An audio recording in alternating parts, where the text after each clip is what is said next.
Assalamualaikum warahmatullahi wabarakatuh. Perkenalkan, nama saya Armina Siregar dengan NIM C1C021182. Saya dari R12 Akuntansi.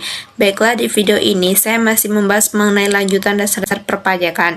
Adapun hal yang akan saya bahas diantaranya yang pertama yaitu timbulnya hutang pajak, yang kedua penagihan pajak, dan yang terakhir hapusnya hutang pajak. Simak video saya selanjutnya. Baiklah, pertama-tama saya akan membahas mengenai timbulnya hutang pajak. Sebelum kita mengetahui apa saja yang terjadi saat timbulnya hutang pajak, kita akan membahas dulu apa utang dan apa pajak. Menurut hukum perdata, utang adalah perikatan yang mengandung kewajiban bagi salah satu pihak, baik perorangan maupun badan sebagai subjek hukum, untuk melakukan sesuatu atau prestasi untuk tidak melakukan sesuatu yang menjadi hak pihak lainnya. Artinya adalah, bila pihak yang wajib melakukan suatu prestasi tidak melakukan hal itu, atau jika pihak yang wajib tidak melakukan sesuatu, maka akan terjadi contract break, sehingga pihak yang dirugikan dapat melakukan penuntutan kepada pihak lain di pengadilan. Secara yuridis, dalam hal utang harus ada dua pihak, yakni pihak kreditor yang mempunyai hak dan pihak debitor yang mempunyai kewajiban. Kedudukan debitor dan kreditor menurut hukum pajak dan hukum perdata berbeda. Perbedaan antara utang pajak dan utang perdata dapat dilihat dari penyebab timbulnya utang dan sifat utangnya. Sebab timbulnya utang perdata pada umumnya karena adanya perikatan yang dikuasai oleh hukum perdata. Dalam perikatan, maka pihak yang satu berkewajiban memenuhi apa yang menjadi hak dari pihak lain. Perikatan menurut pasal 1233 KHUH perdata bisa dilahirkan baik dari karena persetujuan maupun karena undang-undang. Perikatan yang timbul dari undang-undang dibedakan dalam dua golongan, yaitu perikatan yang timbul karena undang-undang saja dan perikatan yang timbul karena undang-undang dan perbuatan manusia. Sedangkan pada umumnya utang pajak timbul karena undang-undang. Pemerintah dapat memaksakan pembayaran utang kepada wajib pajak. Negara dan rakyat sama sekali tidak ada perikatan yang mendasari utang tersebut. Hak dan kewajiban antara negara dan rakyatnya adalah tidak sama. Menurut pasal 1 angka 8 Undang-Undang Nomor 19 Tahun 2000 tentang penagihan pajak dengan surat paksa, pengertian utang pajak adalah pajak yang masih harus dibayar termasuk sanksi administrasi berupa bunga, denda, atau kenaikan yang tercantum dalam surat ketetapan pajak atau surat sejenisnya berdasarkan peraturan perundang-undangan perpajakan. Timbulnya utang pajak dapat timbul apabila telah adanya peraturan yang mendasarnya dan telah terpenuhinya atau terjadi sesuatu tax ban atau sasaran pemajakan yang terdiri dari keadaan-keadaan tertentu dan atau juga peristiwa ataupun perbuatan tertentu. Tetapi yang sering terjadi adalah karena keadaan, seperti pajak-pajak yang sangat penting, yaitu atas suatu penghasilan atau kekayaan, dikenakan atas keadaan-keadaan ekonomis wajib pajak yang bersangkutan, walaupun keadaan itu dalam kebanyakan hal timbulnya karena perbuatan-perbuatannya. Apabila melihat timbulnya utang pajak, ada dua ajaran yang mengatur tentang timbulnya utang pajak tersebut. Yang pertama ada ajaran formil. Utang pajak timbul karena dikeluarkannya surat ketetapan pajak oleh fiskus atau pegawai pajak yang membantu wajib pajak atau subjek pajak dalam memenuhi kebutuhan kewajiban perpajakannya. Hal ini terjadi jika pemungutan pajak dilakukan dengan official assessment system, yaitu sistem pemungutan pajak di mana jumlah pajak yang harus dibayar dan dihitung oleh fiskus.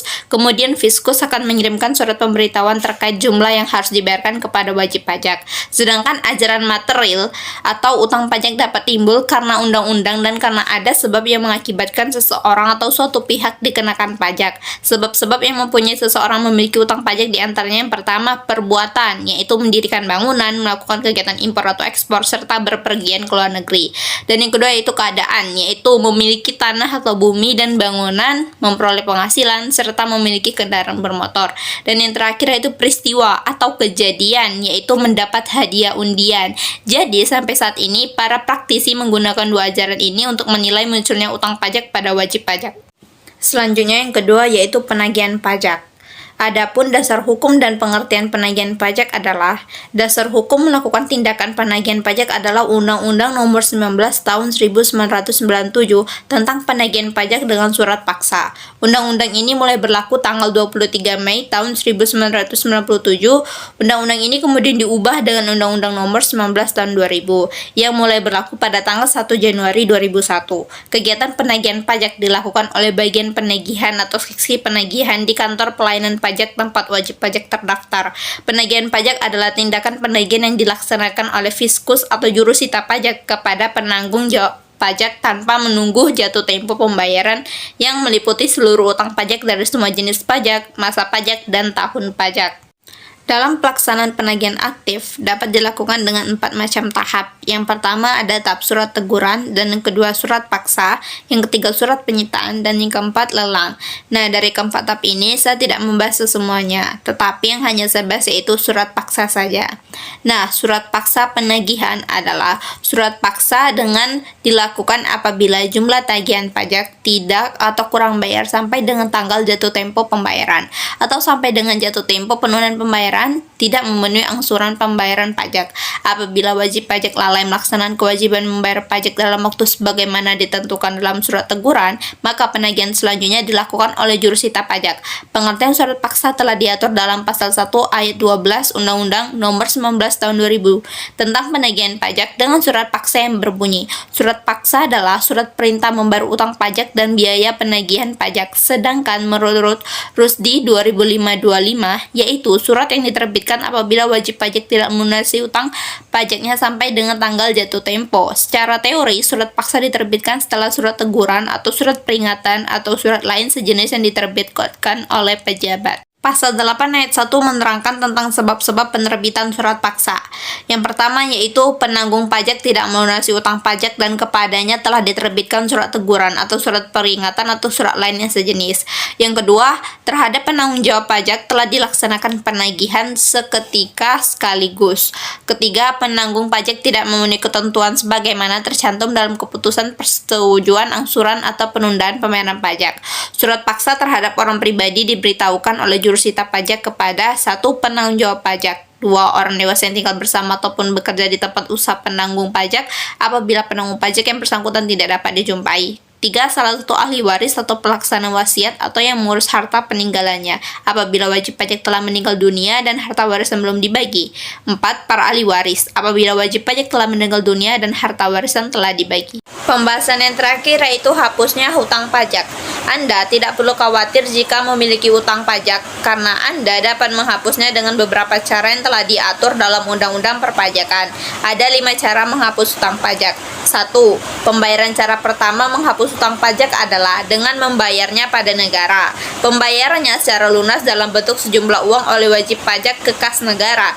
Dalam hal ini, wajib pajak dapat membayarnya sendiri atau menguasakannya pada pihak lain selama pihak tersebut bertindak atas nama wajib pajak yang memiliki utang pajak. Selain itu, pembayaran ini perlu menggunakan mata uang yang berlaku di Indonesia. Dalam hal ini adalah rupiah. Selanjutnya, cara yang kedua yaitu kompensasi. Kompensasi dapat dilakukan jika wajib pajak memiliki kelebihan dalam membayar pajak, sehingga dapat digunakan untuk membayar utang pajak. Kelebihan bayar pajak sendiri dapat terjadi karena berbagai hal, seperti perubahan undang-undang pajak, kekeliruan pembayaran, adanya pemberian pengurangan, dan sebagainya. Karena itu, kelebihan pajak ini dapat dikreditkan. Wajib pajak dapat menghapus utang pajak menggunakan cara ini dengan syarat ia wajib mengajukan sendiri kepada pejabat pajak. Selain itu, wajib pajak tidak bisa mengkompensasikan utang pajak dengan utang biasa karena berbeda konteks. Kompensasi dapat berupa yaitu kompensasi kerugian. Ini terbagi menjadi 3 jenis, yaitu kompensasi kerugian yang mendatar atau horizontal kompensatif, kompensasi yang tegak atau vertikal kompensatif, dan kompensasi kerugian perang.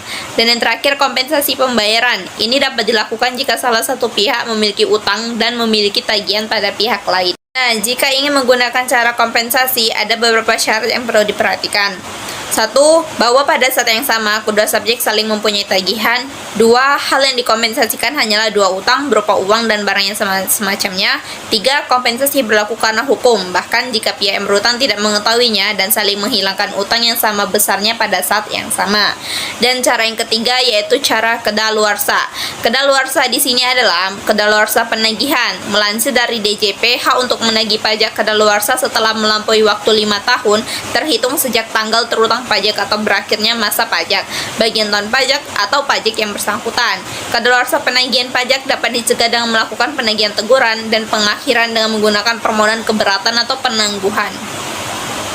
Selain itu, ada 2 macam kedaluarsa dalam hal utang pajak. Pertama adalah kedaluarsa lemah atau penagihannya kedaluarsa, dan kedua adalah kedaluarsa kuat atau utangnya kedaluarsa.